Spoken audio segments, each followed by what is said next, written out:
Ooh, another body shot. That's gonna keep hurting. Uh-oh.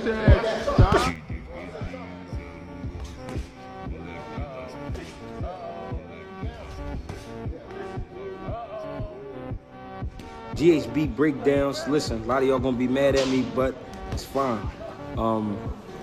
Seen some footage. Devin Haney sparring. Changed my prediction.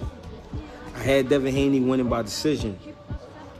Now, from what I just see, Devin Haney, 9th round, knockout. 9th round. He might have to knock him down twice, but the second one is going to be the one that put him out. Devin Haney defeats Brian Norman Jr. by knockout in the 9th round. Great fight, though. Not taking nothing away from Brian Norman Jr. Great fight, but ends in a knockout. Devin Haney gets his hand raised, 9th round. Appreciate the love and support.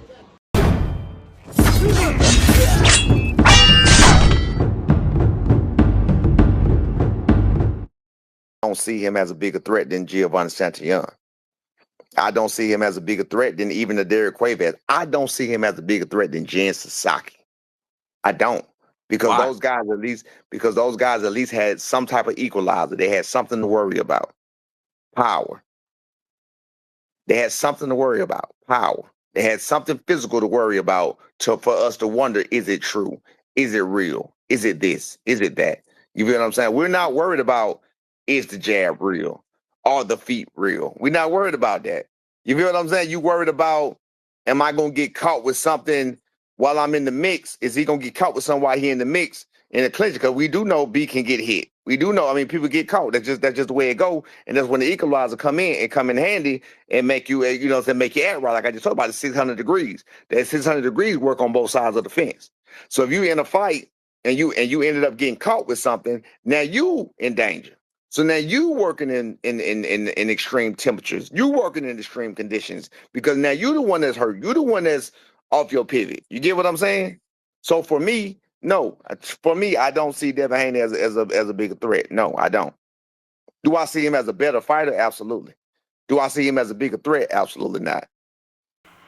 Will Devin Haney knock out Brian Stormin Norman Jr.? I need y'all to get the likes up, man. Get the likes up. Devin Haney, 147 Devin. The 147 Devin. He looks strong. Devin Haney looks really strong at 147 pounds. I would, if I didn't know any better, I would have thought that his fight with Brian Norman was the actual main event of this card, this stacked card that we got coming up later this month. I would have thought that Devin Haney, later next month, I would have thought that Devin Haney and Brian Norman Jr. was the main event of this card. But that's not the case. The main event, of course, is David Benavidez and Anthony Yarde. But Devin the Dream Haney at 147 pounds appears to be absolutely shredded at this weight. I find it hard to believe that Devin Haney at once upon a time was a 135-pounder, just looking at his physique at 147 pounds. I mean, he don't look like he has nothing left to lose. Even now, he's shredded like he's been sculpted, right? But somebody said something that Devin Haney's going to knock out Brian Norman Jr. Now, is this a conflict of interest because they tend to favor, I guess you could say, John Boots Ennis and Brian Norman had it back and forth, et cetera, et cetera. So that's that part, right? Greg Hackett came out recently and said that he thinks that Devin Haney's going to stop Brian Norman Jr. in the 9th round. And I'm not quite sure, right? I told you guys early on I thought this was a very risky, dangerous fight for Devin Haney. But it seemed like a lot of people is leaning towards Devin Haney in this fight, despite this fight being a really risky, dangerous fight, despite this fight being a move up to a new weight class to face the champion in his first fight there. I mean, there's a lot of uncertainty when it comes to this. Not to mention, is Devin Haney fully over the shell shock from the Ryan Garcia fight? We go find out.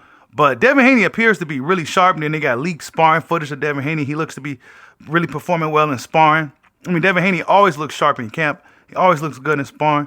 But we got to see it translate into the ring. And then look, in this fight against Brian Norman, Stormin Norman, he going to have to bring out his A game. Whether he thinks Norman is less skilled or experienced or not, he's going to have to bring out his A game in this fight. Period. No ifs, ands, or buts about it. It's going to be a tough one. It's probably going to be arguably his toughest fight on paper. And I'm still shocked and surprised that this fight is actually happening. I mean, normally guys don't take such unnecessary risk, but Devin Haney is taking the risk, man. You got to take your hat off to him. It's not something that his promoter did or anything like that because they don't really have a promoter. They kind of out here freelancing. This is something that they chose to do. The Haneys literally had a whole hit list out and they went down the line, right? And now they're going to Brian Norman. Look, it was no fluff. If you want to change the narrative for Devin Haney, right, from that horrible showing against Ryan Garcia, I mean, actually, he showed a lot of heart and a lot of grit and a lot of spirit, but he ain't going to get credit for that, right? Only certain guys get credit for that. But Devin Haney ain't going to get credit for that. But we going to give him credit for that, right? The last memory of him is that fight with Ryan Garcia, not the fight with Jose Ramirez. Nobody really remembers the fight with Jose Ramirez. Why? Because, well, it wasn't really nothing to remember. It wasn't his best performance by any means. But I would imagine if he's going up to this fight with Brian Stormin Norman, he's going to come with the same type of attitude that he had in the fight with Regis Rougarou program, which was also supposed to be a fight that people question, why did he take? It's supposed to be a dangerous fight, Rougarou punching, all this other stuff. And Devin Haney went out there and put up his best performance I've seen in his career. So I expect Devin Haney to show up the same way against Brian Stormin Norman Jr., who's also seemed to be training hard for this fight, who just came off a fight, went right back into camp, already in shape, just adding on top of what he's been doing.